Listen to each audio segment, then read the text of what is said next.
This is my sweet life style. இந்த உலகத்தில் இருக்கிறவங்க 3 பேர் தான். ஒன்று காசு இருக்கவங்க, 2வது நடுத்தரமாக உள்ளவங்க, இன்னொன்று காசு இல்லாதவங்க. காசு இருக்கிறவங்க ஒரு இடத்த வாங்கிட்டு இன்னும் நிறைய இடம் வாங்கலாம்னு நினச்சிட்டே இருப்பாங்க. நடுத்தரமாக உள்ளவங்க அந்த இடத்த எப்படா பாதுகாக்குவோம், அது இதில் என்ன பண்ணலாம் அப்படின்னு யோசனையில் உள்ளவங்க. இதில் காசே இல்லாதவங்க ஒரு இடமாவது வாங்கிட மாட்டோமா அப்படின்ட்டு ஒரு எண்ணத்தில் இருப்பாங்க. இப்படி தான் வந்து லைஃப் வந்து போயிட்டே இருக்கு. இப்போ தான் ஜனவரி 1, 2024 அந்த மாதிரி இருக்குது. அதுக்குள்ளே டிசம்பர் 31 வரப்போகுது. காலமும் நேரமும் கடன்னு ஓடிக்கிட்டே இருக்குது. நாம தான் இன்னும் சோம்பேறித்தனமாக இருக்கோமா என்னன்னு தெரியல.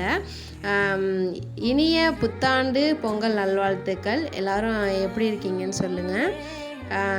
இன்றைக்கி வந்து மாடியை தான் க்ளீன் பண்ணிகிட்டு இருந்தேன். ரொம்ப நாள் ஆச்சு மாடியை க்ளீன் பண்ணி. ஏன்னா மழை பெஞ்சிட்டே இருந்தனால தண்ணியாக நின்றுட்டே இருந்துச்சு, க்ளீன் பண்ண முடியல. இன்றைக்கி ஃபுல்லாக க்ளீன் பண்ணி முடிச்சாச்சு. ஒரு தெரியா வேலையும் முடிஞ்சிட்டு. தேங்க்ஸ் ஃபார் வாட்சிங் அண்ட் கீப் சப்போர்ட்டிங் மீ.